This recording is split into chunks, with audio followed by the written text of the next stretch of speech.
Rico Abreu is easily one of, if not the most popular sprint car driver alive today, maybe even ever.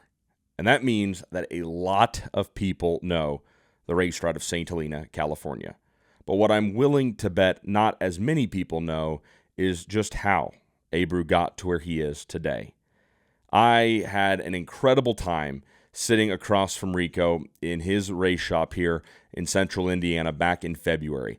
And I watched him, and you will hear as well in just a moment, come to life as he gets lost in memories, sharing stories of some of the most special people in his life and the way they helped him grow not only as a racer, but as a person. This was a very cool conversation to be a part of, and I'm truly grateful and proud to be in a position to share these stories with Rico Abreu with all of you. Thanks as always to Hasty Baked Charcoal Grills as well as Rockwell Security for putting the air in the couch and keeping the guests on it. So now here to tell us about the couches that made him Rico Abreu. Those are the cool things that all happen when I stay on somebody's couch. I mean, first of all, is the couch comfortable? Yeah. It's okay? Yeah. Casting couch. Okay, I don't know about that. All right, it's green leather, okay, Yeah. And it's not even really leather, but Said hopefully it was sanitized. we may or we may before I not. sat on this thing. I'm just praying it stays inflated Yeah. for you, okay? I feel like I'm getting a little lower already. That's not good. No. So, We'll just keep rolling. hey, bump that thing just up a tick for me right there. There you go. Perfect. And then the other most important I thing want is to make sure the fans see my teeth. okay. That's a weird request. Well, I've been investing in Invisalign, so they need to. My teeth look good. Dude, I broke a tooth on the way home from Perth, and I've been in the dentist about every 2 weeks since then. You should ask Trevor Canales when you see him one day how I chipped my front tooth. Canales has great teeth. Yeah, I chipped mine a couple of years ago. Doing something Fell with him. down. Yeah, Probably something chipped pretty it stupid. bad. Yeah, I went to my dentist and they're like, "Oh, we can't really fix this. We can buff it, but it's still there." Send the bill to Trevor. Yeah, I should have. That was a mistake. I Uh, fell off the back of a lawnmower. I was riding. Like a Yeah. lawnmower that had a seat on it? Yeah. He was we were trying to get the lawnmower to pop a wheelie and my hands just slipped right off the back. And I flipped all the way over backwards. Oh my God. Yeah, Onto your face. onto my face. Yeah, that's not good. It hurt. I bet it hurt. did. I feel like we got roofied that night. Yeah, that could probably have happened. You and Trevor, from what I've heard of the stories that how things go when you two hang out. Yeah. How was the workout this morning here at the shop? Mine was good. Yeah, Forbrook was in there, so he beat me to it this morning. But I spend my afternoons at PitFit, so I work out in my own gym in the mornings, and I at least just get warmed up for the day. I feel like my energy level is a lot longer throughout the day. And then I go to PitFit. But this morning I've been working on I do 100 push-ups every day. I've done 100 push-ups for since December 18th. And if I miss a day, then I'll have to do 200 the next day. And when I was traveling in Australia, I missed 3 days in a row. And so I had to pump out 300. So in you add one day. 100 for the Yeah, day that you miss? Yeah, because I Yeah. need to make up for that day. Damn. How long have you been doing that? December 18th I started. Oh, So we're 10, 11, 31, 41, and then 20 today. So what are we, 61? So I've done 6,100 my push-ups God. I can't even count that high. since December 18th. Bro, Yeah, that's crazy. maybe. I don't know. My math skills are not too good. But I agree with you about getting up in the morning and getting a workout in because, it makes the whole day easier. Yeah, I think it's good. It keeps me really fresh, and Focused. I come in really early. I'll just have to balance it during, last year I pushed myself pretty hard, and I'm starting to, get into race mode now with a couple weeks away from our season opener. Well, I know that you take your fitness, obviously, very seriously, and people can see that just by looking at you. You're in great shape, and you need to be to drive these kinds of race cars, don't you?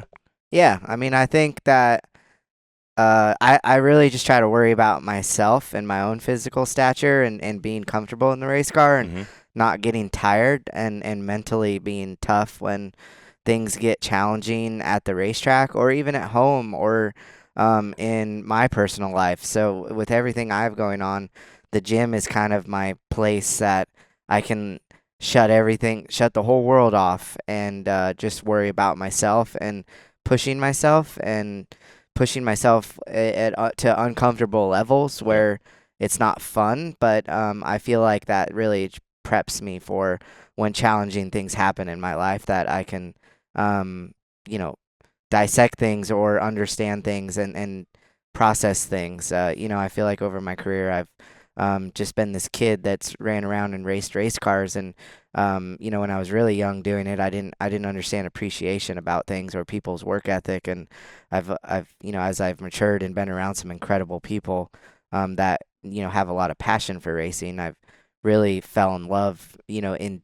deep, deep love of our sport, and I think that it's it's really helped me evolve and be a better person to help grow the sport in areas that it might have needed some attention, and just because I love it. So Dude, everything you just said, I agree with 1,000% because, I mean, if you can take care of your body, almost everything else I feel like becomes easier, right? Like you're a smart guy. You're great at the sport that you're involved in. So if your mind can handle it, well, then you need your body to keep up with your mind, and you're doing what it needs to be done to make sure your body can keep up with your mind. And then same thing. I mean, when you talk about appreciating people, and that's where I want to go with this, right? That's what this whole deal that I'm doing here is about. Is I think so many people get this idea. They look at you. They look at Kyle. They look at Brad. I mean, anybody in the sport, right? You look at them and you go, oh, they probably just woke up one day and just were really good at driving race cars and made it happen. Well, yeah, you woke up one day and you were good at driving race cars, but it took a lot of work and it took a lot of people to get you to this position where you've got this great shop and you're driving for Tony Stewart. And so this whole deal is about like giving a little bit of gratitude, sharing a little bit of the credit, and you're so good at that. Every Victory Lane interview I've ever done with you and anyone I watch, you're so quick to hand out credit, to share the success, and I think people recognize that and love that about you. So you're so good at thanking people in Victory Lane, and you're so good, and even when you're not in Victory Lane, you always share the credit, and that's something I say in a lot of these is like a litmus test for me on if you're a good person or not is if you share the credit quickly. And by all these trophies behind you, people can tell you've had success in the sport and you're never one to just get up and pound your chest. And I love that about you. So how'd you get to this spot? Who helped you out? Who made it so that you had the opportunity to go out and show what you could do in a race car? Tell me about some of those people. yeah, I mean, there's so many families that I've been attached to from the beginning of my racing career, even from growing up when I was younger, before I even started racing, at staying at friends' houses and being really comfortable in other environments that are outside of my home or my family's home. And I think that you build these relationships over these years, and now you have these stories to talk about. But from the top, when we're talking about racing, and I first started racing go-karts, the Bloom family started helping us out, and they lived about 3 hours north of St. Helena in Redding, in a little town called Anderson, and they started helping take care of our go-karts with us, and Keith Bloom Jr. was racing the go-kart. So it really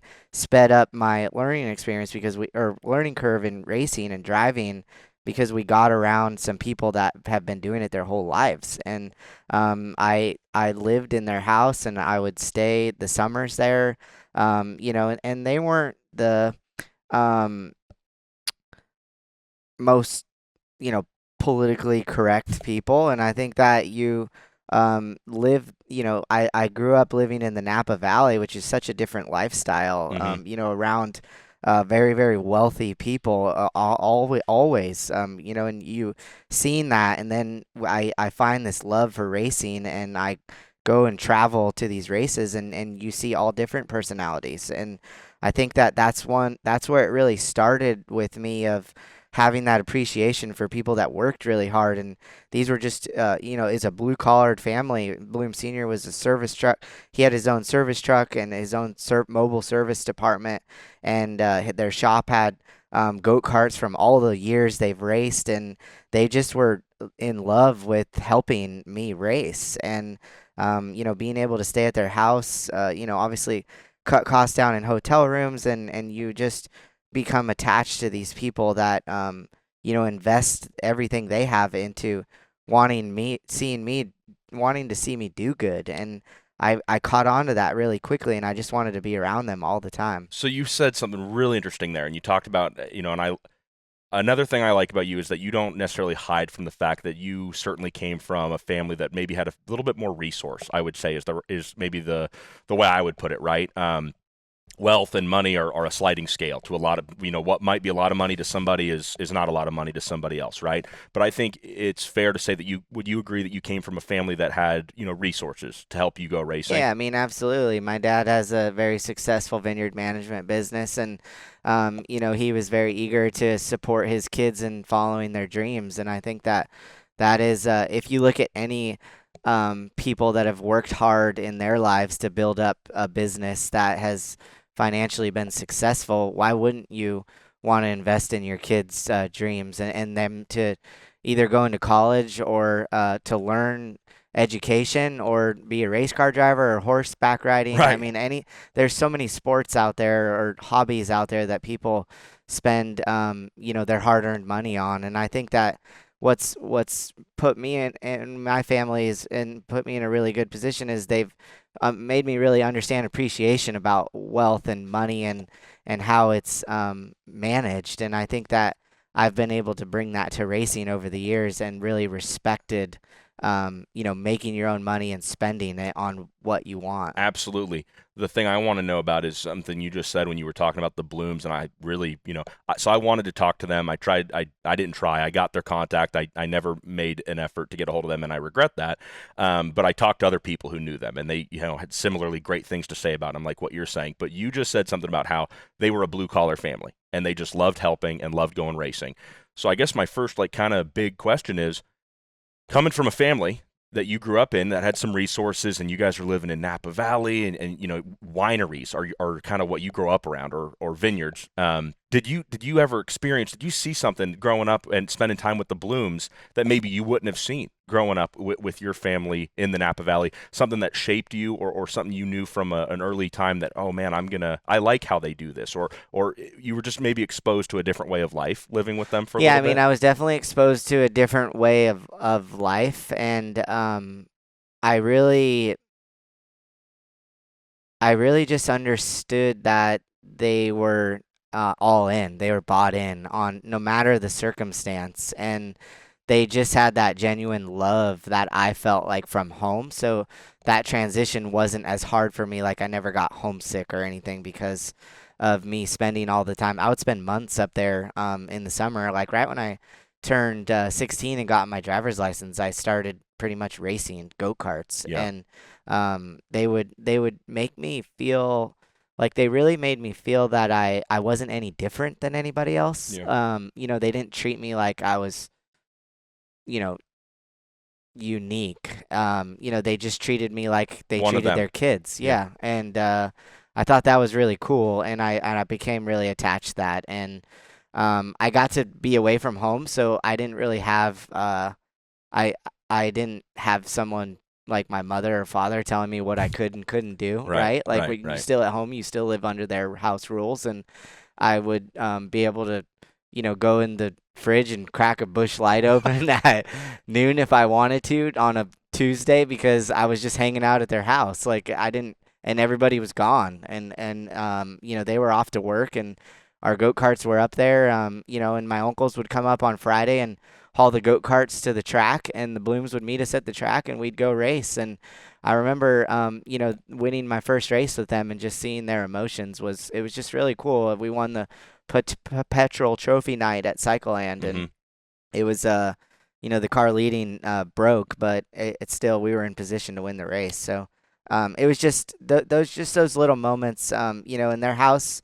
was I had my own bedroom there, and I still appreciated like just getting the opportunity to live with somebody that lived such a different lifestyle than I grew up, and it made me really respect people who work really hard for you know living life. Yeah, I love that. And like that's my deal, right? Because when you spend time with these people and you crash on their couch or their guest room, and it's for racing, right? Like that's why you were there. Ultimately, racing brought you and the Blooms together. But it's not like all you guys did was sit around every day, all morning and all day and all night and talk racing. You live life with these people. You see how they raise their kids. You see how they discipline. You see how they manage money. You see all this stuff, right? And you build your file cabinet as a young person, I feel like, so that when you have to deal with something you've never done, you can open up your file cabinet and go, all right, how'd my dad do it? Okay, maybe I want to think about how the Blooms did it. Maybe I want to think about how Pete Willoughby, how Tony did it, right? So I feel like you are just like myself and so many others in racing where you have a big file cabinet of experiences from living with different families and different people. But I want to check one thing there. You said there, you joked about if I wanted to open up the fridge and have a Busch Light. Well, you're probably living with them as like a kid, right? You're probably Yeah, I not was cracking. 16. I mean, I was 16 years old. So you were old enough to like, I want a knew beer. what was going on. Okay, Yeah. okay. I didn't know if this was like pre like high school age or something. I'm like Rico. I don't know. Yeah, if we were should be... high school. It was high school. I mean, Okay. it was the era. That was the thing to do. And I'm not gonna lie, I took advantage of enjoying it and experiencing that stuff. Yeah. And I would, I was 16. I mean, I was living the life, and I had just, I just enjoyed it. Like Yeah. I didn't want to go home because it was like I was just enjoying something different. How And far are the Blooms at this it's time? about 3 hours from my house. North or south? North. So it's like an hour from Chico. Okay, so yeah, An hour north of Chico. you're in high school and you're kind of getting that first taste of like living on your own a little bit. Yeah, you're with a family, and yeah, you're with these people that are looking over you, and there are rules in the house, obviously. Yeah. But like, they're not your parents. They're not your family. So you kind of it's a little bit looser. So that's probably Yeah, your first and taste there was of. no like this family. There was no association with any drugs or anything. No. Like there was never anything like that, and I would never be. I was ultra sensitive about surrounding myself around people that were in those positions, and I would never, do anything. Put like yourself in that spot. Put myself in that spot, and it's you're growing up as a kid. You just live life, and I got away for a little bit, and I didn't really have any rules because it's just how it went. I don't know how else to explain it. I mean, that sounds like a lot of people's experience when they grow up and crash with somebody else or another family. Do you still keep in contact with the Blooms? Yeah, Karen texts me. Keither actually just won a big race up in California in go-karts, and they still follow all my racing, and I still think about them all the time, and they're very, very good people, and I just thought it was like a turning point of my life of like getting outside of home, Mhm. and that was like I still talk to my dad about it. That was kind of like my college, like my education, right? Getting away and going and learning something different and racing, and Yep. racing became like college to me, and I didn't go to a JC or a university Yeah. or anything when I graduated high school. I just wanted to race, and I found a sport that I loved doing and I was really passionate about, and I could, physically race a car, and it didn't matter like when we went to the track, I felt like all I knew is that the guy that's going to drive the car, the guy or gal that's going to drive the car the hardest is going to win the race. And so that's all I tried to do. Yeah. And Every race we went to. it's an effort sport, which you give a lot of effort in everything you do. So yeah, I love the story about the Blooms and the fact that I love that the way you put it, like that was kind of like going to college and learning that like racing could be a life for you.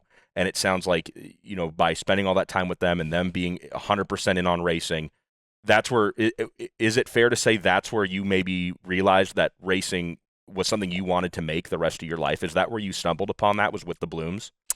Um, Or was it still just for fun yeah, at that I was point? still trying to figure everything out. Yeah. I didn't know like I didn't follow racing before when I was really young. So I mean I watched some races at Calistoga, but I didn't really in depth follow the sport. Right. And so I didn't know a lot about sprint car racing until I got to start racing go-karts, and then the Gold Cup would come around every year and the Outlaws would come and we'd go watch some of those races. But It wasn't until like I got around the Kading family when they built my first sprint car Yeah. for me in 2011, I think. So it was a few years went by. So that would have been like '07, '08 when I was With the blooms. at the Blooms. Yeah. So you just bring up 11, and I don't know if this is the next group you necessarily thought of in terms of order of who you stayed with, but I did get to spend a lot of time on the phone with Mike Larson, and he Yeah. had a lot of cool stuff to say. I know that you maybe didn't spend like weeks and weeks at a time with Mike and Janet, for those who don't know Kyle Larson's parents, but you did spend a little bit of time at their house, and you spent a lot of time with them just as people. Yeah. And Mike and Janet had, obviously, just like everybody else, really great things to say about you. What do you remember from spending time and living a little bit with the Larsons? They were I remember I was still in high school, so because they would help me on some projects I had going on, but Mike was definitely like my motivator through that first era of like when I started hanging out with Kyle, like 2000, I'd say 10, 9, 10, 11, and then Kyle started racing a sprint car and wasn't around as much, and I would drive over and see the Larsons or call them all the time. Called Mike, and he was always with Janet, and and just talk through racing stuff or strategy on what's next in my career and how can I get to the next spot, and that's really when the Kyle was going to the midgets and racing for Kadings, and then it opened me up to realizing that I can race a sprint car, and they were really the people that pressed on that, and then when I got with Silva, they were the ones that pressed on that for me to go that direction. So if when I really break down the Larsons in my relationship with Mike and Janet is you could see like that. I feel like that motherhood from Janet towards me, always staying at their house, helping me with homework. Mike helped me write essays. Yeah. Made sure I was getting through high school because I just didn't I felt like I didn't take school that seriously. So he brought that up. I regret it. I regret it a lot because I wish I would have, when I look back on it all now. So he brought that up. He said there were times where he would call, or you would call Mike, and he says, all of a sudden I'm on a 3-way call with Rico and a classmate of his, and I'm helping him do some school project on racing. What school projects did you get to do on racing? Yeah, so I did my senior project on economics of racing, and I just talked about a lot of the cost and like the breakdown of like the difference between a passion for racing and the love for racing and the cost, and how it doesn't matter what it costs, they figure out ways to make it work, get it to the racetrack. Yeah. And all the way, and I believe that that's what a lot of the story was on. I wish I could find all of that now that I'm really thinking about it. I'm sure Mike's got it on an Excel sheet or some Word doc, or Diane Meyer has it on a Word doc. But Mike helped me, through all of that and make sure it sounded right. And, and I think that's where they became these teachers to me, really, when you think about it. And it's, Mike's like a historian of our sport. He knows a little bit about everything, and he knows a lot about racing. Yeah. And because he loves racing, and him and Janet both were, there was a period of time there where, I could consider them, parents of mine of racing. Yeah. And they genuinely, wanted to see me succeed and pushed me. Well, and again, I don't want people to get lost here. Hopefully everybody watching this knows you, and then if they don't, you had parents, and you still have parents. Your mom and dad I've met both of them. They come to your races. They travel all over the country to watch your race. They love what you do, but they didn't have a background in racing. And so it sounds like you got that parental guidance in the sport you loved from Mike and Janet, because Kyle has said it a dozen times. They're the biggest race fans he knows. Yeah. And they just love the sport. They go to races even that he's not competing in. They just love it. So you got to be sort of like led by the hand in motorsports by the Larsons at a pretty early age. Yeah, and I thought at that time, like, that Kyle was this amazingly talented young racer, and I was chasing his direction in the sport. And it was like, Kyle's going to Keith Coons. We got to figure out how to get in a Keith Coons car. Kyle's going to Paul Silva's sprint car, or Kyle's going to Brent Kading's sprint car. We got to figure out how to get with the Kading group. And then, and Mike and Janet were really helping my family and I navigate, the direction of what we really want to do and where we need to be. And, it really, if you really dissect it, like, Kyle really pushed me to, get to where I'm at today. And a lot of people don't really know that because I don't talk about it often, but he was definitely my motivator through all of that just because of his instant success. He was naturally talented, and I feel like now looking at it, like, I can't believe that how far I've gotten in my career, and a lot of it was because of, you were chasing someone else's dream of wanting to live that dream of being a unbelievable race car driver. Kyle was kind of like the carrot you were chasing. Yeah, it sounds like, and he still is. And he showed you that there's a path. If you're very talented and you work hard, there's a path to get where you want to go. Yeah. And Mike and Janet helped you with that. Mike even said that he helped you. Mike ended up kind of handling your PR for a little bit, and Janet sold your merchandise. Yep. That's crazy. Yep. They were the full-blown meal there for a minute for me. The full-blown meal. And I had it was a lot of fun. Like, I really respect them and respect their effort into helping my career accelerate. And I felt like that's when I really understood. My dad always taught me, and my mother, about, you get around good people and you can accelerate things really quickly. Isn't it so much? It's so much more of who you know and not so much what you know, I think. Yeah, it's who you surround yourself around. Speaking of meals, you just called them, they were your whole meal for a little bit. I've never heard that. I love it. Tell me about a meal that happened on a Thursday night. Oh, God. I don't even know what you're talking about. Tell me about a meal you, Kyle, and your father had on a Thursday night before a race in Bloomington, Indiana, but the meal was in California. And then 24 hours later, you guys are in Bloomington, Indiana. Yeah, so we Thursday nights were always our night at our favorite restaurant in the Napa Valley called Mustard's Grill. So you guys are back home, where you're from. Yep.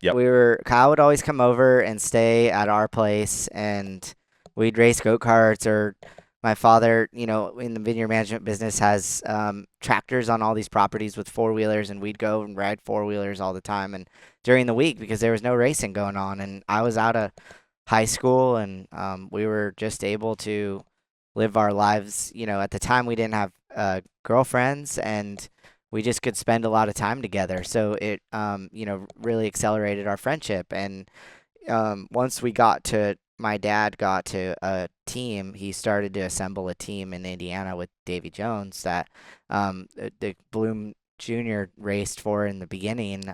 Keith Bloom Jr. Yep, because it all generated at Kading's, and then it came to the Midwest with Davy Jones. So Keith takes your dad's equipment out to the Midwest here to Indiana, and he's racing a non-wing car. And Davy Jones started helping him. And Davy's kind of crew chiefing that program, and you and Kyle and your dad are sitting around talking about that program. It sounds like one night at dinner. Yep, and then we had a conversation at dinner about Kyle having the ability to go drive the car, and I think that everything was kind of halted for a period of time, and Davey was looking for a driver to run that car, and they, we made it happen in about a couple hours. So we sat down at dinner, and we talked about going to the Midwest to race, and it was a Thursday night, and there was a Friday night show at Bloomington, and we booked flights at like 10 o'clock.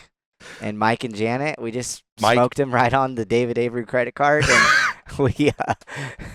Mike says him and Janet are at home, and it's like late at night, or Yeah, because we always eat at 9 o'clock. It was like 8:30. That's what he said. He goes, it's probably 9:30, and he goes, Janet and I are getting ready for bed because he's like, I got to go to work in the morning. Yeah, he works Mike for SMUD. Yeah, so it's like our PG&E or the power company down company. There. Yeah, and he goes, I'm getting ready to kind of turn off the TV and wind down. He goes, I get this call, and he goes, I don't remember who he said whose number called him, whether it was yours or Kyle's. It was probably my dad's. Yeah. Well, he said 707 area code. Probably. He said he answers, and you're on the other line, on the other end, and he just hears, "Hey, Mikey," and it's you.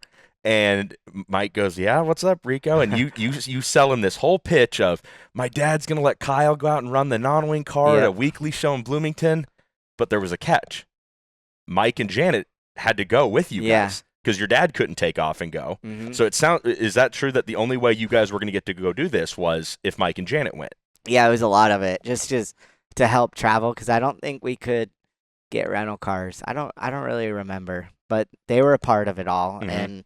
And we called them really late at night, and I remember Kyle and I went back to the house and packed our bags, and then we flew to Indiana the next morning. We were on like a 5:30 a.m. flight. Mike goes, I have to call, my work and tell them, hey, Kyle got this Yeah. crazy opportunity to go race in the Midwest, and I'm really sorry, but I got to miss a day or two, maybe on Monday, because he can't run if I'm not there, so I won't be in. Oh, no, because it was Friday. He was going to have to go to work on Friday. Yeah. And so he goes, Janet and I are sitting there at the airport, and here comes Kyle and Rico just walking in with the biggest smiles on their faces. And then that night, you guys are racing at Bloomington. Yep. And Couple hours later. this wasn't even a USAC national show. It No, was just a local weekly. Friday night Bloomington race. Kyle runs second, I think to Casey Schumann. and I'm Briscoe. pretty sure Casey Schumann won. Schumann won, and Yeah. Briscoe was third. Yeah, I didn't remember I knew he ran second, and the Yep. track was really heavy. Yeah. And I felt like if it wasn't heavy, he would have won the race. And it was cool to call my dad back after the race and say like, hey, he just ran second. He brought his seat with him, so we traveled with the seat in the car, and the hauler picked us up. I want to say it was like off 100 here in Avon. You guys were on the side of the road. The car was they took care of everything at IPC. Yeah.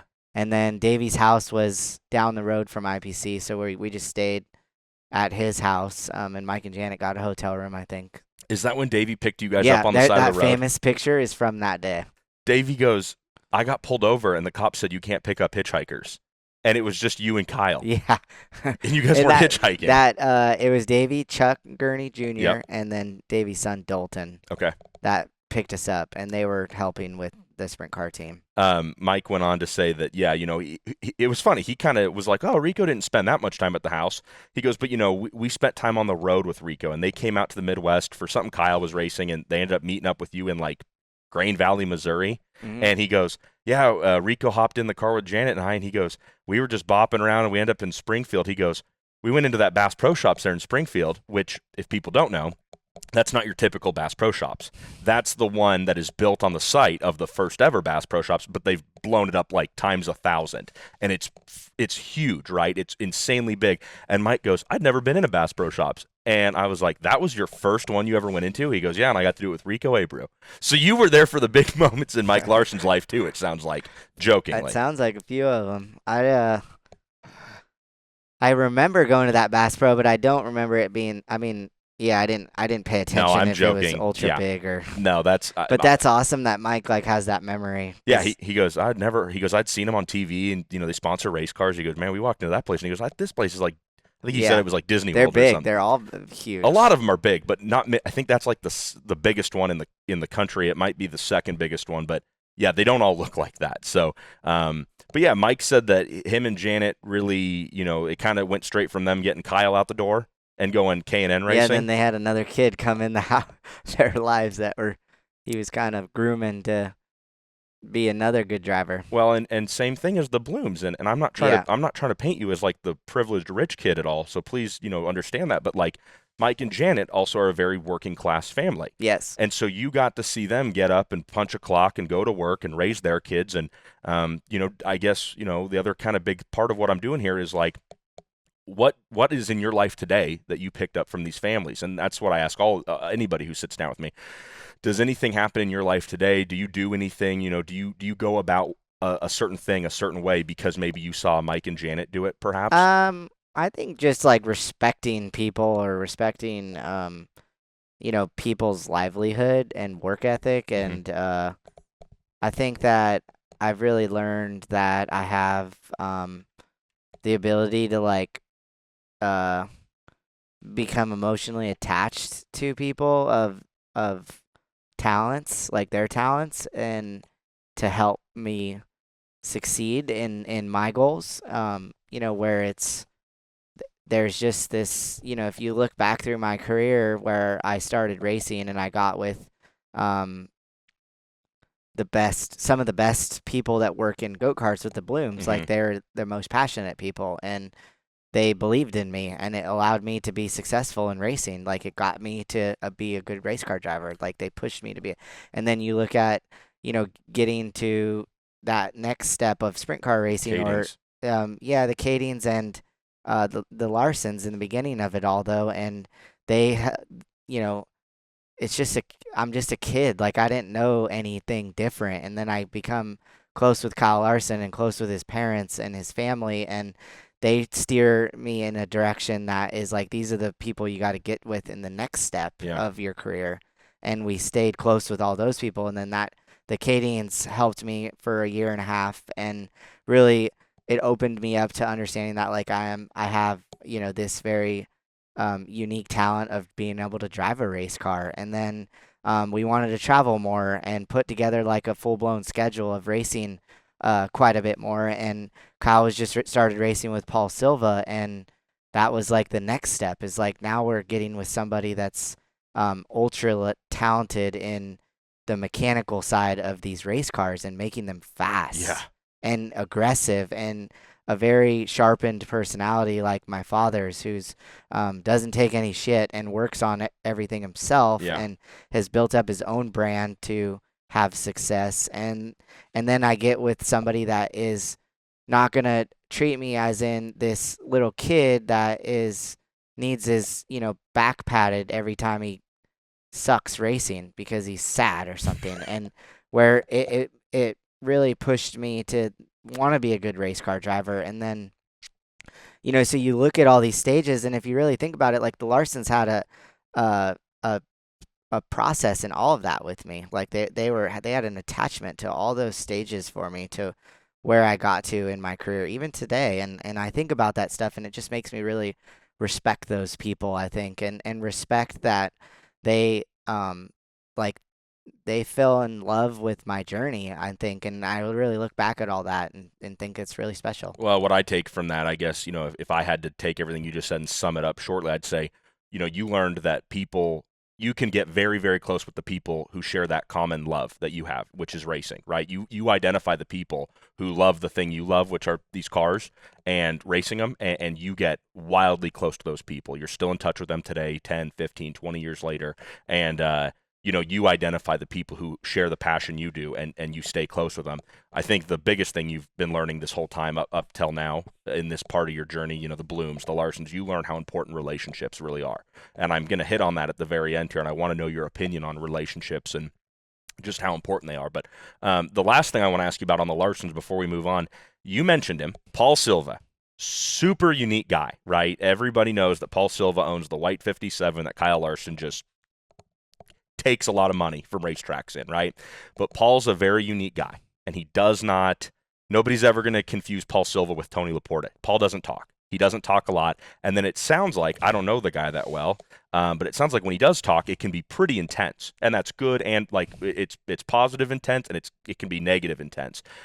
Mike talked about, at an early age, you reached out to Mike Larson and said, hey, man, like, I've got Paul Silva, this great, working on my race car over here, but it's really hard to communicate with him. Like, I don't know how to go about talking with him.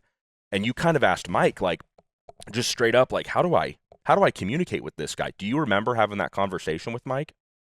I'm sure I've asked Mike how. I mean, I think that I went 5 years with Paul, and I had a lot of success, and I didn't appreciate, like, I wasn't understanding of the effort that goes into the other side of building race cars, and the work that these crew guys do, that amount of hours on the road. And I wasn't understanding that when you crash a race car, it just, you don't just shake the magic wand at it, and Yeah. it builds the next day, It's a right? lot of And then work. we're at another race, and It's a ton of work. so I felt like that it took me some time. Going back on Paul, though, I felt like Paul really pushed me to be the race car driver I am today, in the level of a respect factor. And then I felt that I I felt if I could go back and do it all again, it would be way different now. But I just thought that he has a mentality of hard work, and I at that point in my career, I didn't really understand that, and I don't think I appreciated it like I do now. So Because Paul worked on the car that the Kadings built for you that your dad it ran. it was just like there was a period of time there where I didn't I stopped racing with the Cadians. We needed to take a break, and then I went and raced with Keith Coons and Pete Willoughby a Yep. little bit more, Yep. and then towards that end of that season, we put together a agreement with Paul Silva to maintain all my Got it. stuff, Okay. and we owned everything, and then Okay. Paul just started taking care of it, and he treated it like it was his, which You you probably don't want find that. that Yeah. in this sport. Someone take care of someone else's stuff like it's theirs. Well, and the big thing is I'm not trying to make Paul Silva out to be like some, big scary monster. He's arguably, one of, if not the best crew chief in sprint car racing, and you see what him and Kyle do together every time they go out, it seems like. But he just is, he's not Ricky Warner. He's not anybody else in the sport. He's himself. And so I know that, there's a little bit of a learning curve with everybody new you meet in life. That's you, that's me, that's anybody. And, you leaned on Mike Larson even to just be like, hey, man, how do I better communicate with this guy? He's running our stuff. He's taking care of it. And you sounded like at a very early age you wanted to respect Paul and communicate with him correctly. So you went to Mike to ask him, like, hey, how do I go about this a little bit better? I thought that was yeah, cool. no, I always asked. I would always I'd probably call Mike and Janet every day when they're for a period of time. Wow. If it's from school to advice at racing to how to be a better race car driver to just what's going on, like what are you guys doing, Yeah. and it just to have a conversation, because I just felt like I meshed really well with Mike and Janet, and I could be myself around them, and they were really important people in my life. So from the Larsons, you end up, I don't want to skip over anybody, but it sounds like I think you end up in that 2012 summer living with Davey Jones and his Kyle and I stayed at family. Davy Jones's a lot. Because Kyle started racing that 1K car a lot more. I think it was the one.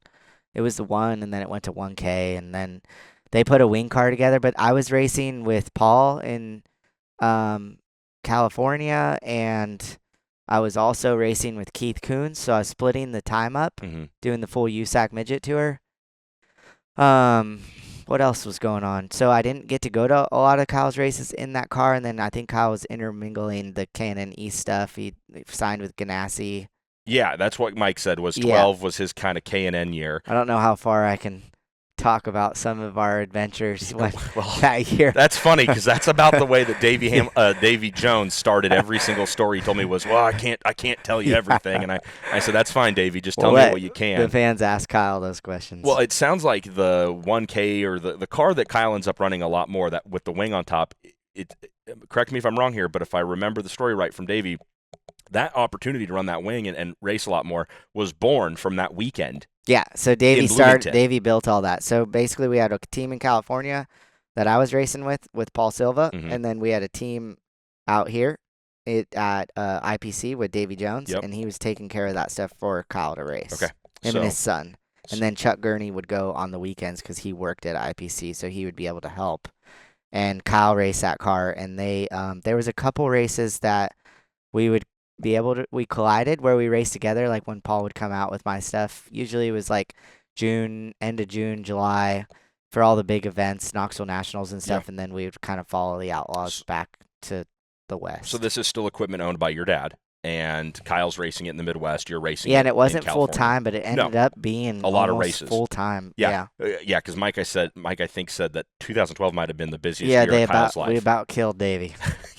So you and Kyle, and I think Kyle's technically like kind of living at Pete Willoughby's, but he would always find himself up in Indianapolis just hanging out with you and the kids at Davies' we two bounced sons. around. Yeah, we were at Davies, and then we stayed at John Jones's quite a bit in Martinsville. And then we would go back to we'd go back to Pete Willoughby's, which, Pete was really good at being able to home all of us there for a period of time. So where did Davey and Michelle live at this time in 2012? So they lived in Avon, Okay. by the hospital. Okay, so near the hospital, I think. I don't know if I'd be able to get there right now, because it's that's so okay. long ago. That's okay. I want you to stay here right now, but I want you to go there. No, but I'm trying to think about how I would drive there. So the neighborhood had a pond in it. Yeah. And that pond ended up being the source of a lot of action, it sounds like. Yeah. A lot of one thing I remember some stories. They're all popping back up to me. you're a fisherman is one thing I've learned in a lot of this, right? You've stayed at multiple people's houses who had access to water. Yeah, I like fishing. And you love fishing. I love that. I love fishing. And apparently you and Kyle would have big disagreements over who had access to what spot on the bank of the lake. And I guess one time you got snagged, it sounds like. Do you remember where I'm going with this? No. You get snagged in the pond out in the middle of the Joneses neighborhood. And Davey says that you kind of set your rod down and you come running to either get another hook or basically to come back and get something from the house to get yourself unsnagged. And when you get back, Larson has taken your spot on the bank. Yeah, probably. And you didn't take very kindly to that, it sounds like. Do you remember? A little bit. Did we start wrestling? Yeah, Davey said he came out and you and Kyle were on the ground. Probably.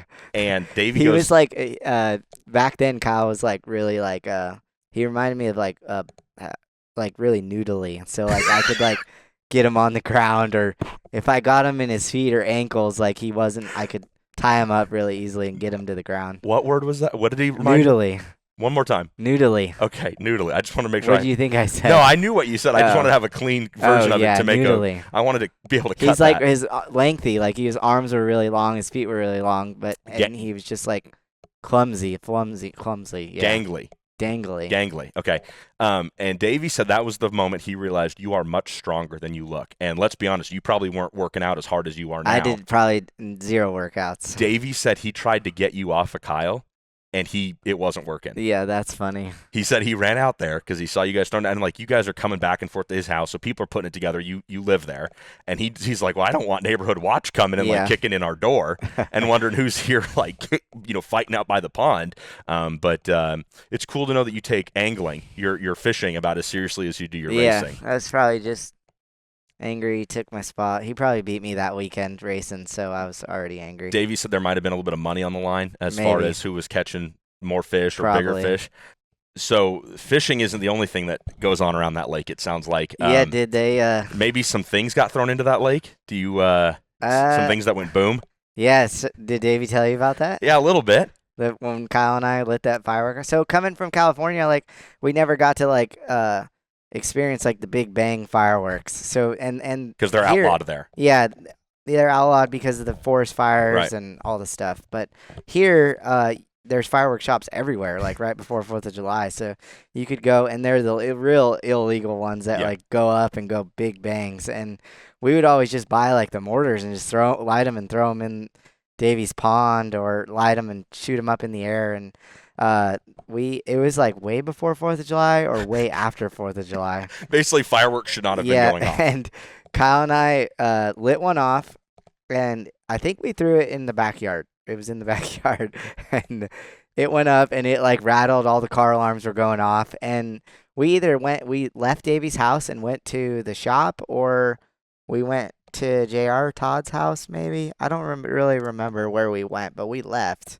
We might have been to Sidelines. I don't quite remember. Kyle might remember, but Davey called us, or somebody called us and said, like, I guess the cops like invaded his house, like all the way up to his bedroom in his house with flashlights. And so the story he told, and the other thing we should have brought Davey in here today. Well, Davey gave me a ton of time. We talked yesterday, and I am very grateful. For people who don't know, Davey Jones is a just legend in USAC race. Yeah, exactly. Son of Bubby Jones. Maybe one of the greatest, if not the greatest, California, USAC CRA guy you could ever think of. I don't, know every bit about his past, but super accomplished, big name in California West Coast sprint car racing. And then Davey's his son, and he's been out here and has done everything. I mean, he's won sprint weeks, he's won USAC championships, he's worked with almost everybody. And he put up a lot of people, not just you and Kyle, but he said, he gave me the list. There's been a lot of guys that have stayed at that house. And so the story Davey tells me, which, by the way, Davey could never tell me a story without ending it or beginning it with, man, Kyle and Rico are just two of the best people I've ever met. I mean, you would have thought he was your real dad, the way that he sang yours and Kyle's praises. I mean, he said, I don't care about them as much as the race car driver. He goes, them as race car drivers is cool. He goes, but the people they are, Rico and Kyle, are just the best part about them. So Davey Yeah, that's awesome. saying your praises. Davey was a mentor to us, me. Which is surprising considering all the drama we caused the him. hell you and Kyle put him through. He said he actually made my steering wheel with a bent steering wheel. He made that for me. Well, like he invented that. He and I didn't get his last name. Ray built your first midget that you Ray ran Kimmel, at Chili Bowl. Yeah, for Murray Erickson. Yes. So he's been with you for a long time. That's when I tested the midget. We went down to Texas. I forget the track's name, but we tested, and it was near Murray's house, and I tested, like, I ran a midget for the first time. It was a full suspension car, and, like, I was on a big track, and I never felt speed like that before. And they told me when I ran all these laps, they were like, "Man, you're so good. You could maybe win the Chili Bowl." And I was like, went into the Chili Bowl thinking, like, I'm gonna fucking win this race. First time ever. Yeah, first time First ever. trip there, and you're like, I got this. I was in the bag. E-main. I think I was in the E-main. I finished like 11th or something in the E-main, and then I came back the next year and made the feature with Keith Coons. That was cool. And you've done okay at that race. Yeah. In the years after that, but So Davey said, they throw that M80 or a stick of dynamite or whatever, and if I'm again remembering correctly, and if he's remembering correctly, which I'm sure he would say, there's a good chance. It's been a few years, so some of this might get mixed up. But he goes, Michelle, his I believe then wife. I'm not sure if they're still together, but he goes, Michelle told those two, Kyle and Rico, you guys need to get out of here. Like, that was big, and the neighbors are like looking through the blinds, and you guys, so you and Kyle take off, and he says a little bit later, apparently it got called in because I think he said someone saw you guys running and come into the house, and so somebody thought it was like a break-in or something. So a little bit later, cops are on the scene. It rattled everybody's houses. Well, yeah, because it's a big one. It's a subdivision here in town. Like, houses are like this far away from each other, so you're gonna hear it. It sounds like pretty far, but he said that the cops came and gave him a visit, and it was a little hectic there for a few moments, and it made Michelle so mad that she didn't make Kyle's favorite meal, the tacos, for like with 2 weeks lettuce or something. That's funny. Yeah, that was a good time. Good times. It's funny. You can't go from a much bigger swing of Mike and Janet Larson to Davy Jones, I feel like. Davy and Michelle, they took really good care of us. And also they had two boys, Dalton and Dylan. And they're right around yours and Kyle's age, so it was like they were just pouring gasoline on a fire. It sounded like when you two came into the mix. Yep, and Dylan was like a state champion wrestler, and then Dalton did wrestling, but he was out of high school and was helping Davey on the car, and we got to travel a lot together. They're really, really good people. It was pretty cool. I mean, again, I cannot tell you how many times Davey had to stop and tell me that, like, Kyle and Rico, man, just love them as people. Just, he spoke so highly of you guys as humans, and again, he's verbatim. He's like, as race car drivers, I don't care nearly as much about them as I do as the people. So. And it's cool because awesome. Davey can come off, I think, really intimidating. At least, that's how I felt about him when I was at USAC in 21. But he's just one of the coolest guys.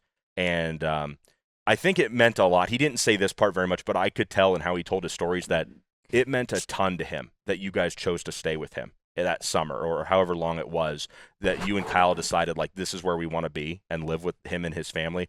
I think that meant so much to Davey Jones that that's cool. He's probably never told you. But I could just hear it in the way he told stories. We had some good times. They were awesome people. Yeah. So you go from Davey and Michelle's, and I'm guessing probably next is Pete Willoughby? Yeah, I would have been racing like full time with Keith Coons. So I stayed at Pete Willoughby's house. He was like 3 years, probably 2.5 years. I think I stayed with Pete. But that's probably just the summers, right? Yeah. Yeah, but I would stay it down in Columbus.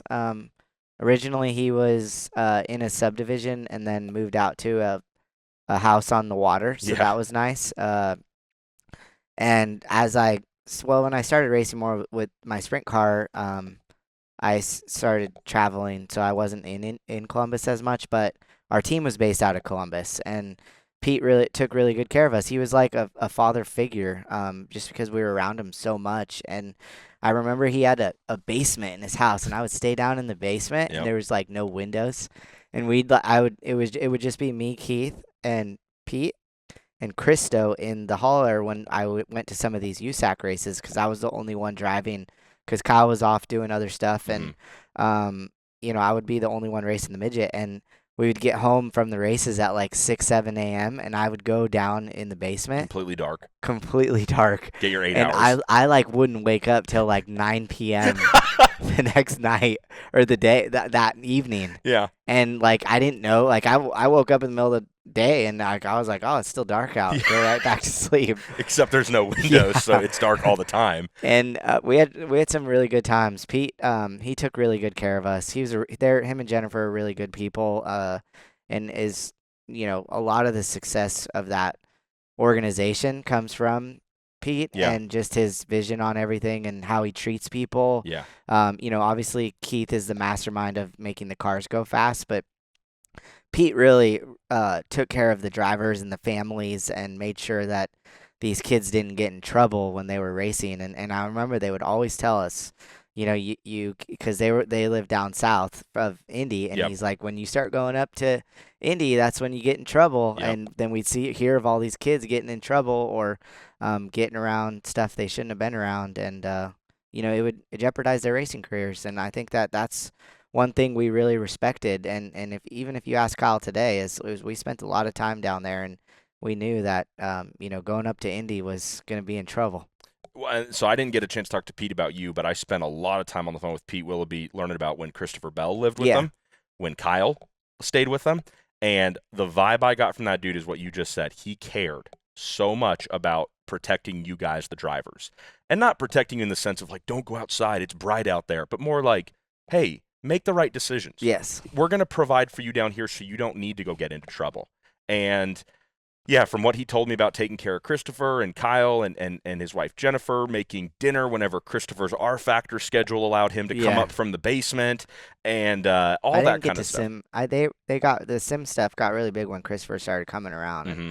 And I didn't get to sim as much, but it was pretty cool. You could just spend days in the basement just racing. That's what all of us racers during the week, there was nothing else going on, so we just got on the computers and raced. That's what Pete said. He goes, we'd lose Christopher for hours, maybe days down there. Easily. And Kyle ended up staying at Pete's other home that they had for a little while in Columbus. At the beginning. That was the one I started staying in. Okay. And then I think they got rid of that house and people, but I joked with Davey, I go, man, you sound like, because he talked about, man, I think he put up like Brady Bacon and Kevin Swindell, I think he said stayed with you, all Kyle. The talented drivers, like everybody stayed with Pete Willoughby. I was talking about Davey. But Davey, yeah. But Davey and Pete both kind of are coming off like they ended up being the sort of pseudo de facto home for wayward boys and lost race car drivers would end up living with, the Willoughbys and the Joneses. And that had to be probably...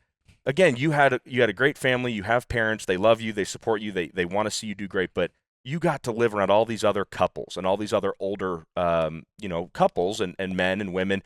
And does any of that ever sink into your life? I mean, you and Megan now have been married for a little bit, and you guys are doing your own thing, growing your own business, growing your family.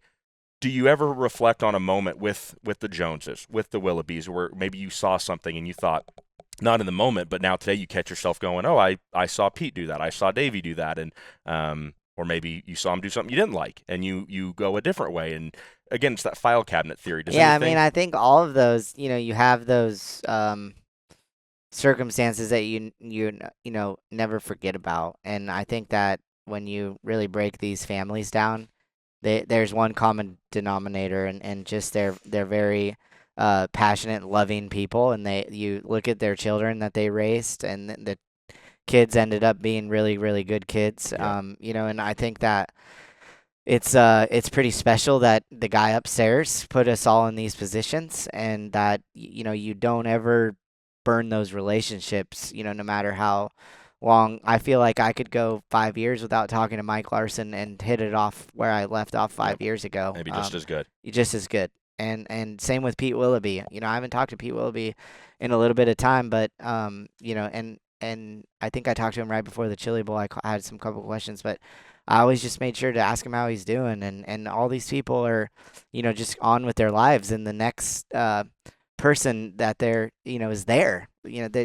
Pete's got all these kids, down there racing now, and I'm sure someone's staying with him. Yeah. So it's.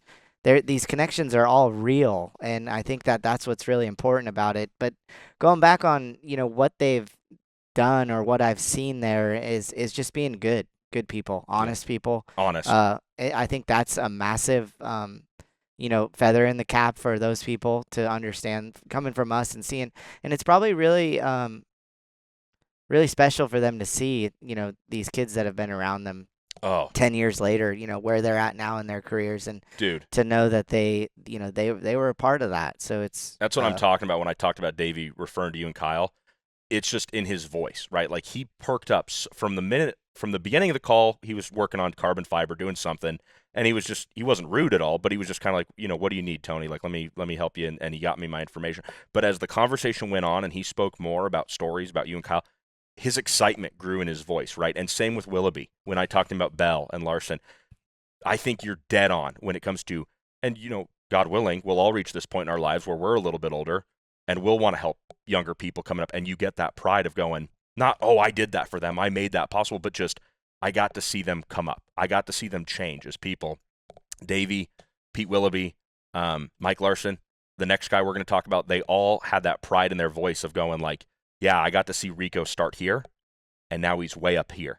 And yeah, man, I think honest is another really good word you used about just being you learned from those people to be honest. And if you're honest. Yeah, and just true. Yes, because things will probably work out better for you if you're honest. From Pete Willoughby down in southern Indiana. Yeah, I didn't go far. To another house. To another southern Indiana house. Yeah. And this was the thing that you and I ended up first talking about, and when I realized you'd be a great guest for this, which, by the way, thanks for doing this. I mean, this is so cool. You're good. I love hearing about this stuff from you. And then I hear all these crazy stories about the next house you end up in. Yeah. And I'm not even going to try to set it up. Why don't you break it down where you Yeah, I next? ended up from Pete Willoughby's. I ended up at a hotel because I wasn't really. And that's not what I'm referring to. I'm not saying No, the hotel was the next place. Yeah, I'm going to start it from the beginning yes, here, yes. So I was racing my sprint car a lot more, and I was traveling, and it was just logistically was harder to go out to Pete's and stay and then come back and race, like we were gone a lot more. So from Columbus, but my team still worked out of their race shop. And then my hauler actually kept getting broken into, and I didn't want, going back on some of that, when my sprint car team was out here, I didn't want to have to bring them all to Pete Willoughby's, or it just didn't make logistically sense to. So we just stayed in 2 hotel rooms.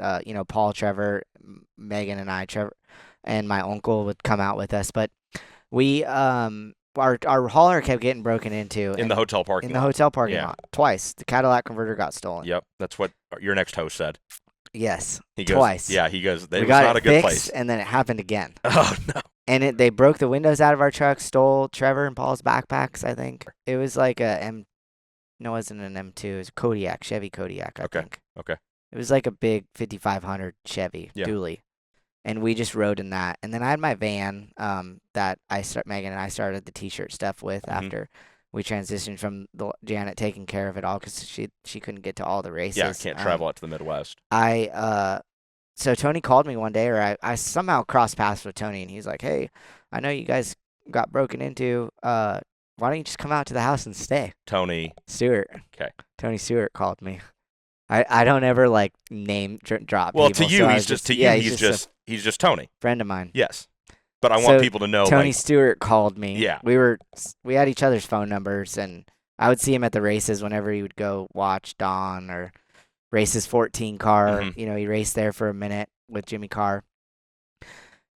He called and was like, "Hey, why don't you and your team come stay out? I got all these bedrooms at my house in Columbus, and nobody stays here." And he had a gentleman taking care of his house while he was gone because he was still doing all the cup stuff. And so we just went out there, and it was fully a Bass Pro Shops. Yeah. With a living quarters in it. Yeah, this is his big house down in Columbus. Big house. That he's listed but has taken it off the market. Yeah, I'm sure everyone's seen all the photos. Yeah, once you see the inside of this place. So this would have been 2014, 15, 16, I think. Probably right 15, at the end. 16. It was me, Paul, Trevor, and Megan and my Uncle Jimmy. So we this took up 4 rooms. This is right at the end of his Cup career, but he's still racing. He was every still Sunday. racing, yeah. Okay.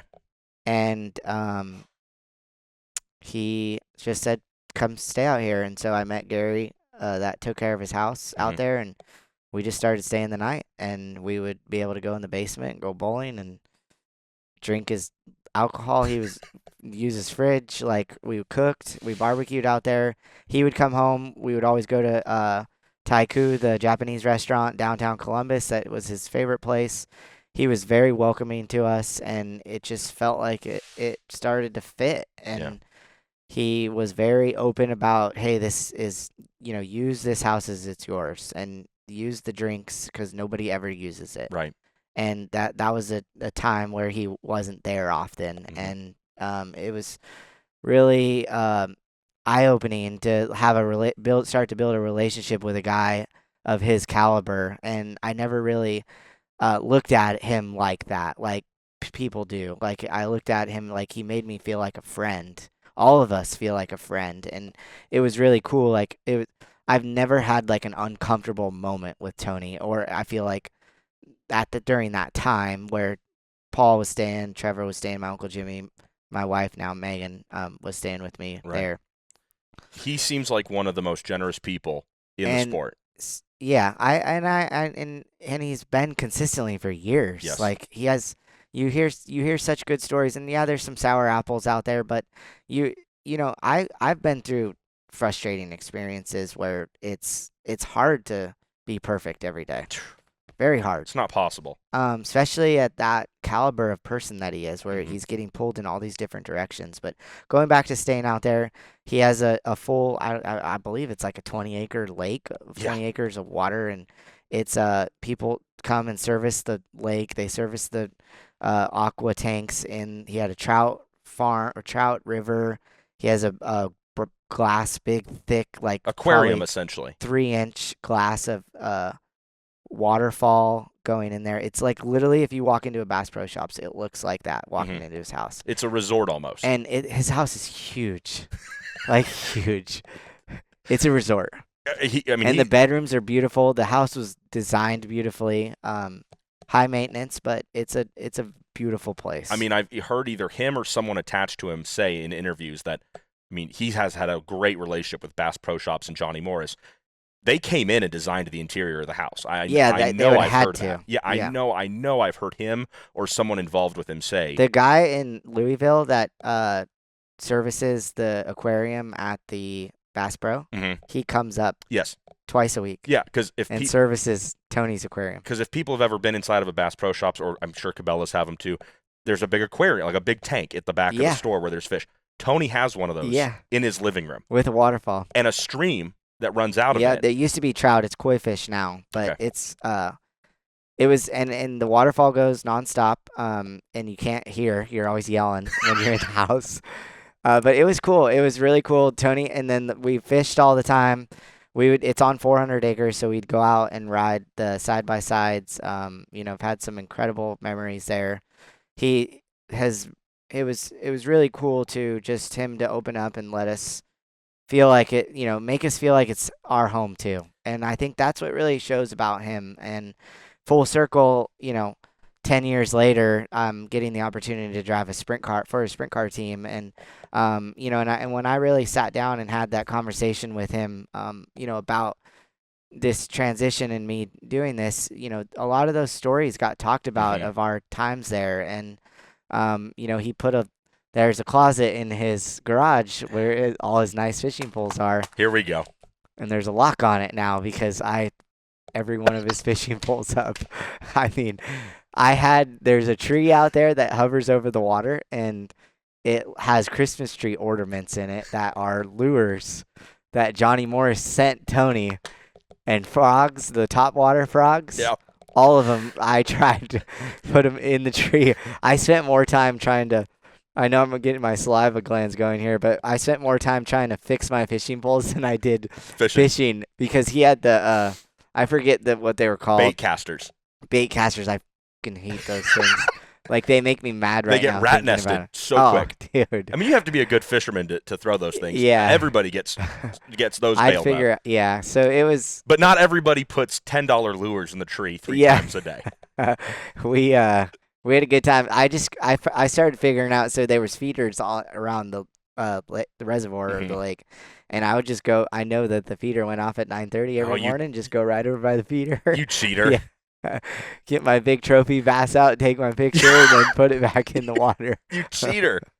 They, That is not the fair. fans didn't know that when That they is seen all the Well, photos. now it's going to come out 12, Yeah, that's 15 years okay. later that you were all those Facebook posts were total malarkey. Um, Man, he's another dude that he gave me some time talking about you. Yeah, that's cool. And it was cool because to me, that guy is here. He's Right? a really good person. He's amazing. And I think I'm sure you probably watched him growing up. I was a massive NASCAR fan as a kid. So to hear that you and him have had the relationship that you had back then and still do today, I mean, that's so cool, right? Not like I need more reasons to be a fan of yours. But again, I don't think a guy like Tony Stewart, who gets pulled in about a million directions a day, gives his time to someone that he doesn't think is worth it. And I'm sure he would say that if you put a headset on him. Straight up. So he sees something in you that he thinks is very worth his time.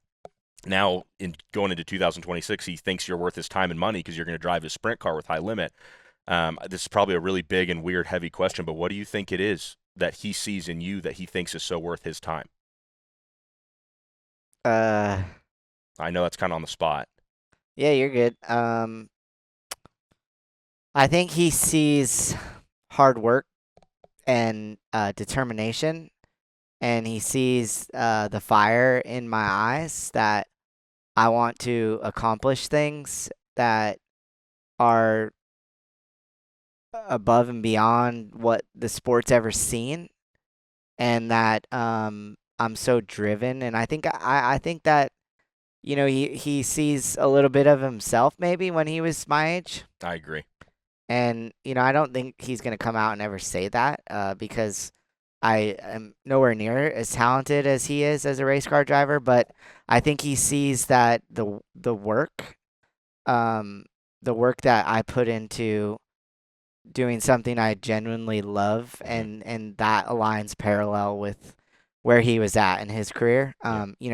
You take out all the NASCAR stuff and everything, but I'm just talking about real ass like thoughts of his that I'm thinking that he thinks when, and I know we've over the years it's I always told him like, hey, maybe we can put something together, and because he's the staple of our sport. I Yes. mean, his company is from Tony Stewart Racing to he's kind of the leader of the pack. Like he has a lot of pull because of What he's done. what he's done in his career, and he has a lot of relationships that he's built over the years, and he genuinely loves racing, and he gives back a lot. Like he gives back a lot of time and a lot of money, and he invests into things that are very successful.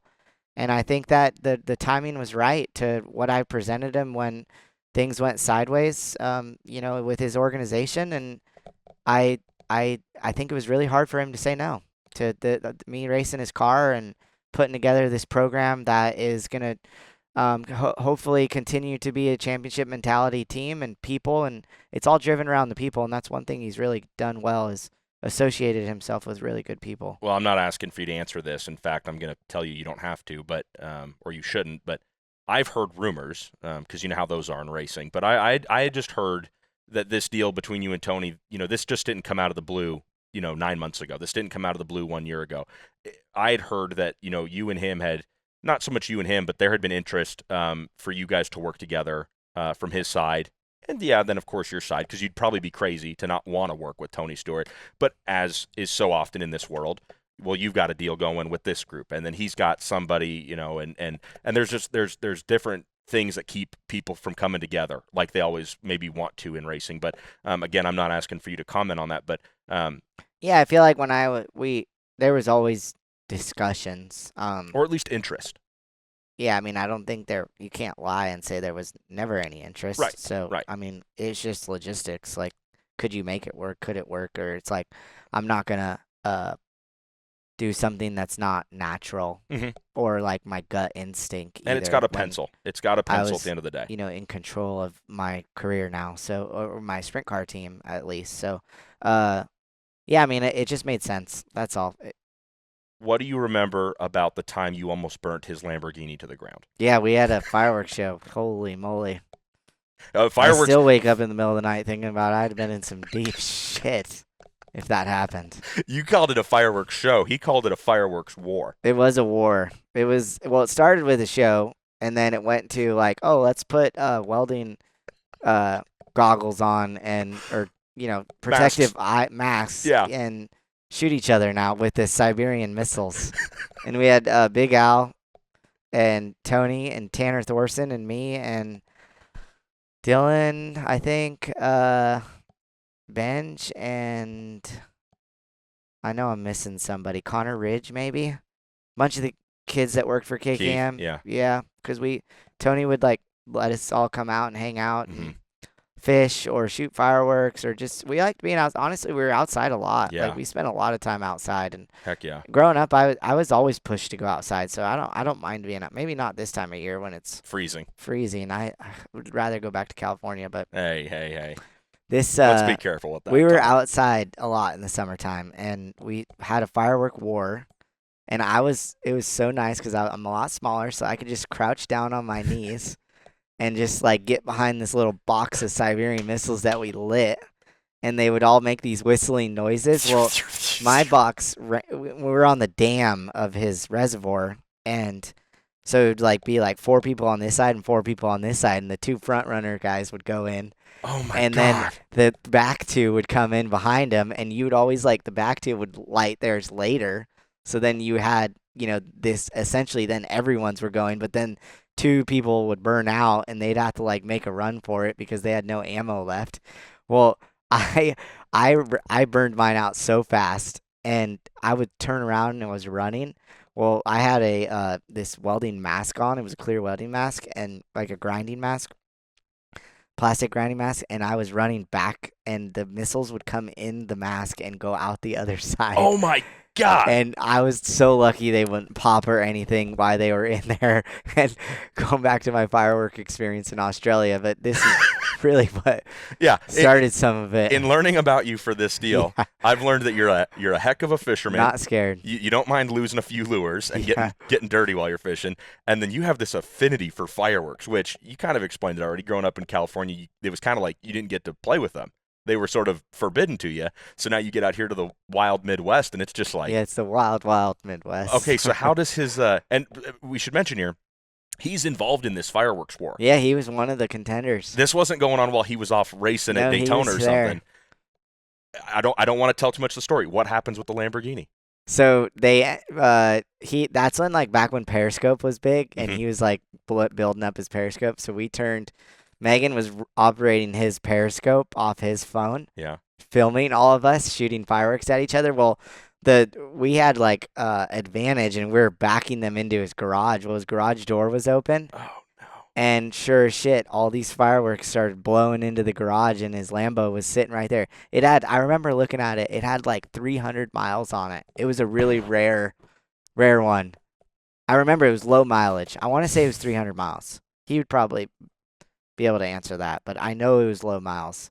And these fireworks started banging off in there. Oh. And, it's a log cabin, so it's wood. It's built out of wood. That's what he kept saying. He goes, I pretty much live in like a log cabin. Yeah. So we really just needed one of these things to go the wrong way, and it would have been We had great catastrophic. times. We had a great time. Everything was fun. Nothing too dangerous besides some fireworks.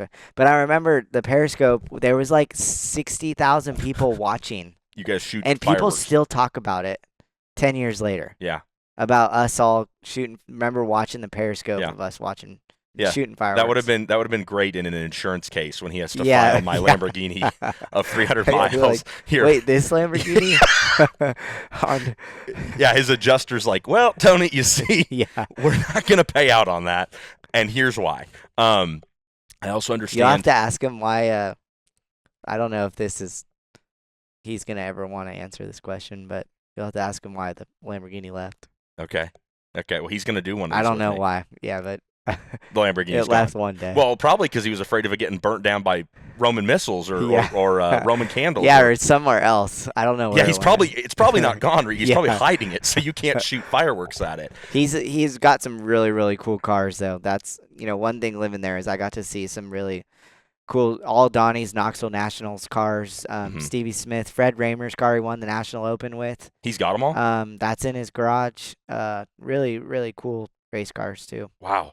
I also understand he has like a 40 or 50-foot ravine on the property that like goes down into like a ditch. Does that ring a bell? Is there a Rusty golf cart? Rush Is there a golf cart down there? Yeah, there was. It's a not buggy. It was a bad boy buggy. Oh, it wasn't even a golf cart. It was a real. It was like a no. Like a it was two-seater. like a 2-seater. It was like electric. I remember we couldn't flip.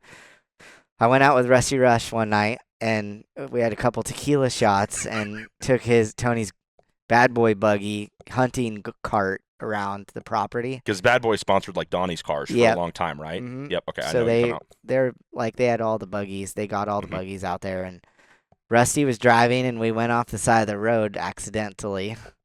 The vision might have been impaired. Is that how you say Impaired. that? Impaired. Yeah. His vision might have been impaired a little bit. Yeah, I could see that after a few tequila But shots. we got off of the road, and the buggy got on its side, and I just thought we'd be able to like tip it back over because it's like a golf cart. No. Like they're pretty heavy. yeah. They're really heavy. Well, we took the seat cover off, and there's about 16 batteries. Yeah.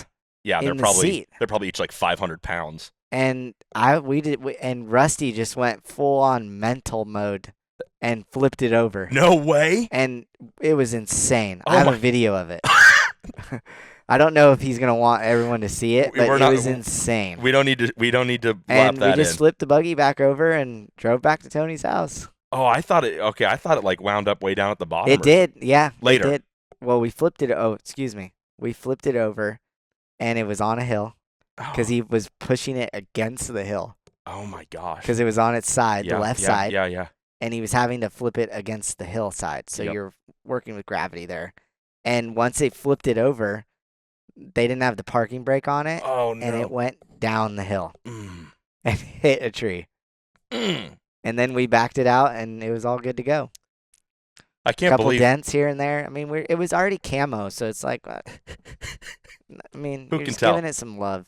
Who can tell. Couple battle wounds. He said one of the coolest things though about you staying with him was you already mentioned there'd always be a lot of people over there. You had Paul and Trevor and Megan, and then other the kids from KKM end up Yeah. over there because of you're staying there, so they get to come over. Yeah. He said that when they'd run really well on a Sunday. Well, he said two things. He said two things. He said when we'd run really well on a Sunday if they won, he'd come home to the house and you guys had the place done up. It was we like decorated it for him. There's balloons and Yeah. streamers and stuff. Yeah. And he said that was one of the coolest things was the first time it happened and then knowing, oh, I'm going home. I bet there's going to be a big party when I get We there. made a big banner. He won Sonoma.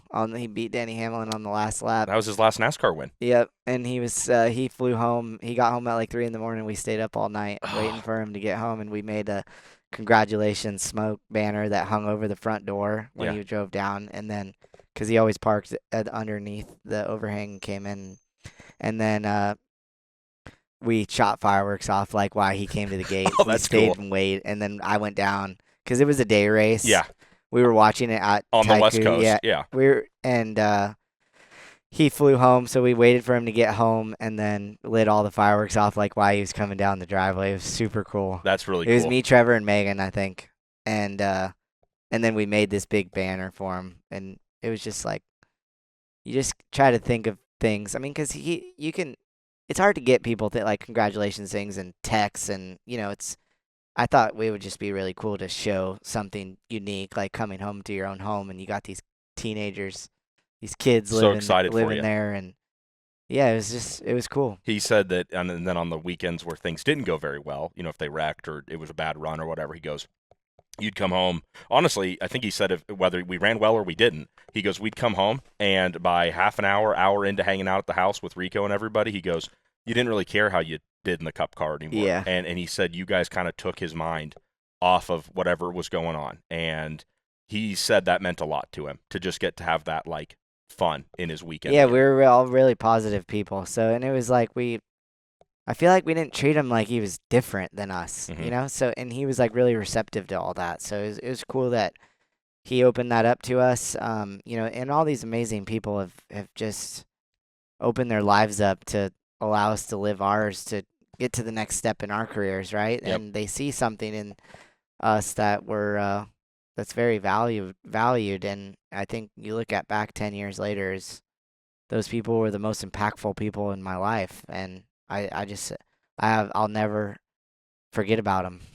Well, so that's the thing, and I don't know if anybody's going to watch any of these. I mean, they'll watch this one because you're in it, and you do a good job of bringing people to the table. But I've said this in a bunch of these already, so people who watch a few of these will get sick of it. But here's my deal with this.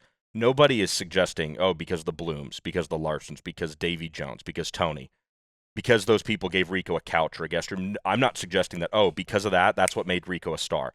My argument in all this is, my belief is that the couch, the guest room, the people giving you that handout, that throwing you that raft, all they're doing is giving you the opportunity to go show what you can do.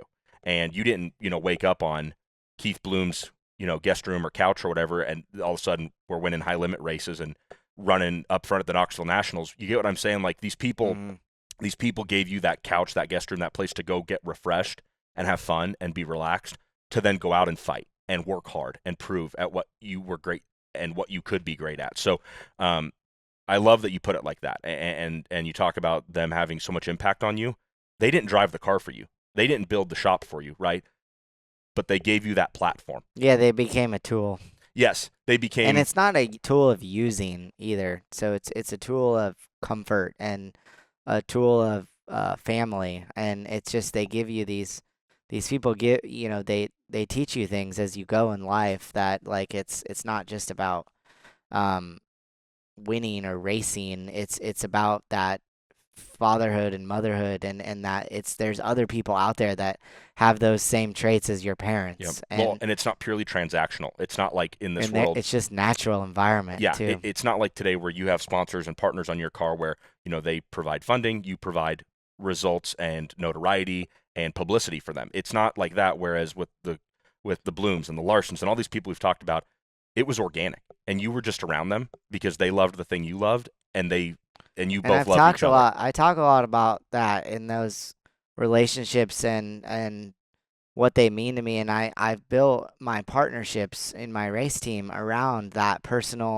um, personal effort, like that personal attachment, that personal relationship with these people. And it's not just about putting a brand on a car and then doing a service for the brand and then being like, okay, thanks for the money or thanks for the product. It's not just B2B with you. It's more so just like that bond that the relationship I naturally have with people that is important to me.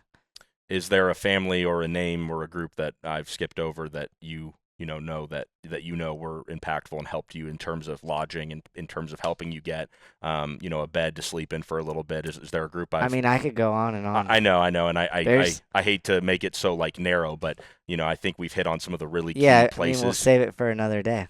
That's the coolest thing I've heard, and I really appreciate that. So since we are near the end here, I just have one or two kind of like general questions, and then a couple little like fun that I give to everybody.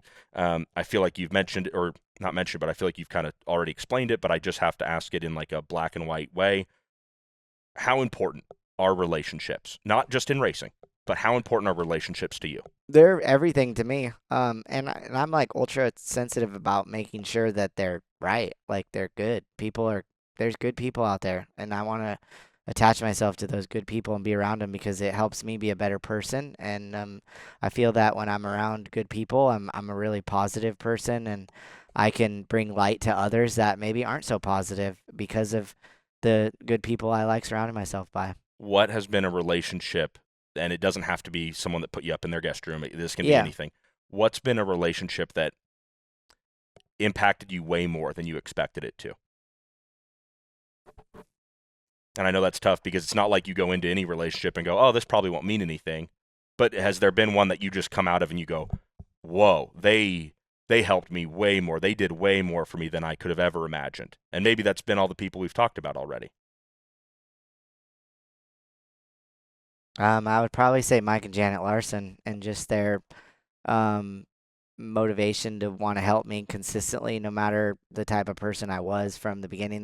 The time they met me to the end, and that they really, through that stage of my career where I was really trying to find my place, they really were there for me, and they made me feel really, really comfortable, and which allowed me to have confidence when I was around racing people that I didn't know. And I think that it's way different than when your parents tell you that you're okay or things are going to be okay when you're down or hard on yourself or going through a rough patch in life, no matter the life you're living. And I think that when I really go back to think about the Larsons and the Mike and Janet and their natural desire to want to help me in my career, I feel that that's like makes me like my heart pound a little emotionally that they're just some really special people. That's awesome. We're talking about getting to stay with people, getting to be invited into someone's home. That's a big deal. That's not something that just everybody does. I mean, hell, you've done it for this guy, and most people can't stand Toby Bell Bowen, but you've helped him out. I'm joking.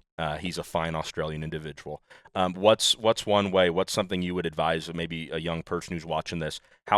What's something they can do? What's a way they can live so that they become someone who gets invited onto a couch, gets Yeah, invited? I think that those are really good questions. Just that anything's possible and that you have to think ahead and think about, positioning yourself in life and what you really want to do. And finding the little things more so than just thinking like, oh, I need to do X, Y, and Z, and I'm going to be a good race car driver. Or I'm going to Right. be this successful person, but more so focus on the little things every day. And it's about getting that 1% better. And I think that all these people, when you look back at all these people I talked about, like they didn't tell me that, but they showed me that. And I think that that is the big advantage that I look back now and see that in them that they naturally just showed that to me about it's just about winning the day Hmm. and not winning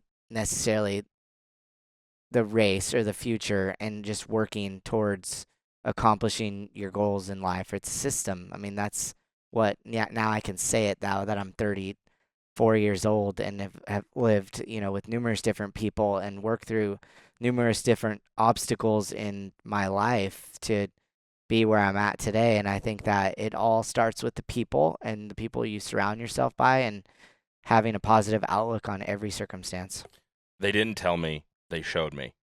Right there. That's the tattoo I'm going to get to Yeah. sum up this show. Okay, the last kind of big one here is you just talked about what's a good way to get invited into a couch, into a home that people want to help you out and move you down the road in your career. What's a way to get kicked out of that house? What's Oh what's God. what's a way to get invited off of that couch? Um, Basically, how should you not act? yeah, don't be disrespectful. Yeah. Don't bite the hand that feeds you. Yeah. Okay, so these are my very last ones here, and these are fun. These are light. These are ones that I've asked everybody, and I just want to get your thought on them. And you don't have to answer these as the way you did it when you walked into the Bloom's house the very first time. You Yeah. can answer it however you want. A lot of people answer it based on what they've learned by being what I call a professional house guest, which you've been, I've been, we've all kind of been when you walk this path, right? Yeah. You got to be a professional house guest. First up, what's the attitude on wearing shoes into someone's house? What do you do with that? Take them off at the door? I read the room right away. Okay. Every time. Okay. You I read the room. you ask them? Do you just kind of I don't want to ask. Okay. I feel awkward asking. Interesting? But Okay. I watch. I do actually pay attention to that a lot. Because you are a homeowner and you Yeah. have this nice fancy But I have a shop. house. I live in two different houses, one in California and one in Indiana. In our Indiana house, we wear our shoes, and our California house, we take our shoes off when we walk in the door. Oh, how progressive of you! How So West Coast. yeah, Pinky up when you drink as well. yeah. Um, But I do read the room, and okay. I try to understand like is or do these people want is, and I feel like it's more of a respect thing when you walk into someone's house. And Totally. but if the homeowner has their shoes on, then I'm not really gonna take their shoes off, Hmm. my shoes off. So Yeah. Just kind of whatever they're doing. yeah, but You're I doing. do not mind. I don't mind having my shoes off. I'm a barefoot kind of guy. I mean, you're a Californian. That makes Makes total Yeah. sense. You were probably walking through dirt with grapes in it as a baby or something. What's the what do you do when you're invited over to someone's house and you're staying the night and the temperature for your bedroom, your Too sleeping cold. quarters? Well, what do you do if it's so you prefer cold? No. Go ahead. Okay, so you prefer cold, right? To sleep in? Sometimes. Basically, the question is, what do you do when you get into the room? Say you've said your good nights for the evening. The host is going their way. You're going yours. What do you do when you get into the sleeping area and it's way too cold or it's way too warm? What do you do? I will go and if the room has a thermostat, I'll turn the thermostat up or Yeah. down. But I Most- will just like lock in mentally tough and This is where those 100 push-ups a day are coming in. yeah. I can get through this. I like that question because I've been in that position before and I will just have to tough it out because I won't ask. Like I'm just not a. So that's the thing. Some people go, okay. I'll put a sweater on. Like I always bring a sweater. I'm always wearing a sweater or will Mhm. have a sweater near me. So I will. But when my feet get cold, like It's game over. fucked. Yeah. Because a lot of people go, and there's degrees to it, right? Do you text the host? Do you say, hey, it's only been 15 minutes. Maybe they're not asleep yet. Hey, I'm freezing here. What do I do? Some people go, I've had a few guests say, oh, I'm going to find that thermostat. And if it's bad, I'm going to mess with it. I'm going to push a button up or a button down and get it a little warmer or a little cooler. And then I don't remember who, but somebody said, I think it was Connor Daly. I think he said, he goes, I'm getting resourceful. I'm looking for the vent in the room. I'm either opening or closing it. I'm yeah. looking for a fan. I'm looking for extra blankets. I'm looking for whatever I can to affect my situation. Do any of those tips Yeah, resonate I with mean, you? I'll try to sort something out. Okay. I'll think through it all for Okay. sure. You're my age. We live in a very technological society. You do a great job at managing your social media. You know technology. So everybody's remote today can turn their TV into a YouTube, into a Hulu, into a Netflix because everybody's got a damn smart TV today. Guys like Levi Jones and some of the other guys I've done this with, they didn't grow up in that generation, so they don't really know how to answer this.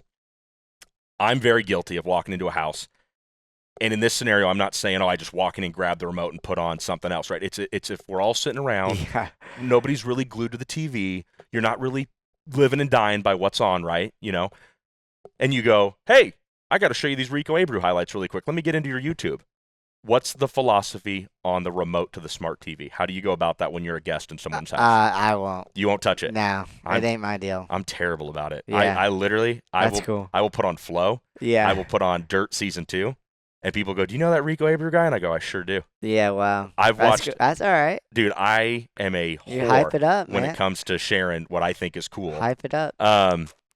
I just am not a TV guy, so like I watch movies every now and then, but I feel like my life is so busy that I don't have the time to sit down and watch TV or like show. I mean, I'll show highlights if I go somewhere and someone asks what I do. But they got to ask. Yeah. You're not like, hey, and I don't go into someone's house and just be like, oh, let me. Well, I would never suggest that you would be like, here, look at my highlights. Look at Rico Abreu racing from last I year. probably would if But more like, hey, look at this. I'm not going to show them a race of, look Corey at this. Day spanking the field. Look at this great Sprint Car Hub video that explains. Who knows what that guy explains on his channel? What do you do? Toby does good work. He does. If people can't tell, he's done this with me. He sat on the couch and he, because you are putting He's him taken all my tricks that I taught him this last year and using them in Australia. up. Well, you put him and Trevor Canales up. Yeah, we talk about they stay with me. we talk about what couches and guest rooms you've occupied. Well, you're doing it for two people. And Toby goes home to Australia during our winter so he can have his summer racing down there. But Trevor splits time between California and here, and he stays with you and Megan, and then Toby's in there. So at times you've got two house guests. Yep. I feel that's like it's like the give back moment, right? Like that's I want them to feel comfortable, you know, and I like people around. Like I do like my own space, but I just go in my room and shut my door. Like I find it, or I come in the gym here, or I find my space at the racetrack I get my car. Well, it's my quiet time. I know you got to get out of here pretty quick, but if we do this again, that's the next thing I want to really learn about is because I always ask people at the end of these, who have you opened your house up to? Who have you given a couch to? Yeah. And you're doing that literally as we speak. But my last two here are, you're done staying at someone's house. You're done being a guest. You want to thank them. I feel like a lot of people go the route of like dinner as a thank you.